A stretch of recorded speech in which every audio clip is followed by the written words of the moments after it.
এক ভিখারি ভিক্ষা করছিল। এমন সময় এক রাজা এসে ভিখারির কাছে ভিক্ষা চায়। প্রথমে ভিখারি অবাক হয়ে যায়, কিন্তু তারপর ভিখারি রাজাকে একটি শস্যকণা দান করেন। ভিখারি বাড়ি ফিরে অবাক হয়ে দেখে তার ভিক্ষার ঝুলিতে একটি সোনার কণা। তখন ভিখারি বুঝতে পারে রাজা যিনি ভিক্ষা চাইতে এসেছিলেন তিনি আসলে স্বয়ং ঈশ্বর। ভিখারি তখন আক্ষেপ করে যে কেন সে তার সমস্ত শস্য রাজাকে দান করল না, তাহলে তার সমস্ত শস্যই সোনা হয়ে যেত। কি সুন্দর একটা গল্পের মাধ্যমে কবিগুরু রবীন্দ্রনাথ ঠাকুর বুঝিয়ে দিলেন লোভ আর আমিত্বর জন্য আমাদের অনেক কিছু হারাতে হয়।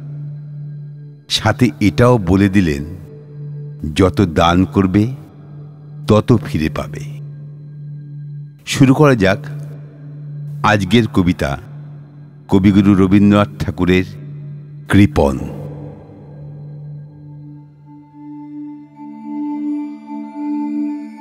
আমি ভিক্ষা করে ফিরতেছিলাম গ্রামের পথে পথে, তুমি তখন চলেছিলে তোমার স্বর্ণরথে। অপূর্ব এক স্বপ্ন সম লাগতেছিল চক্ষে মম। কি বিচিত্র শোভা তোমার, কি বিচিত্র সাজ। আমি মনে ভাবতেছিলাম এ কোন মহারাজ।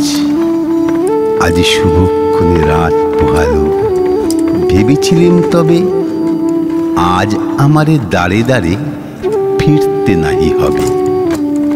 বাহির হতে নাহি হতে কাহার দেখা পেলেম পথে। চলিতে রথ ধনধান্য ছড়াবে দুই ধারে। মুঠা মুঠা কুড়িয়ে নেব, নেব ভারে ভারে।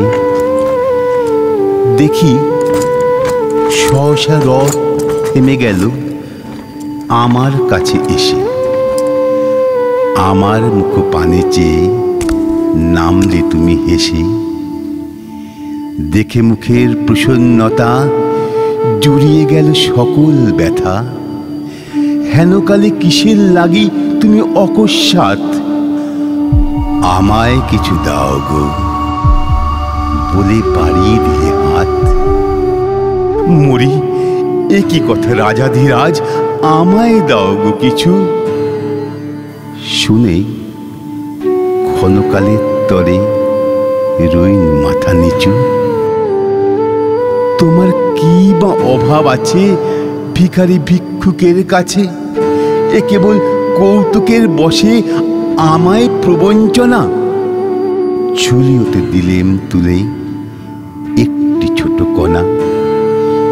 যবে পাত্রখানি ঘরে এনে উজাড় করি, এ কি ভিক্ষা মাঝে একটি ছোট সোনার কণা দেখি। দিলেন যে রাজ ভিখারি রে, স্বর্ণ হয়ে এলো ফিরে। তখন কাঁদি চোখের জলে দুটি নয়ন ভরে। তোমায় কেন দিনি আমার সকল শূন্য করে।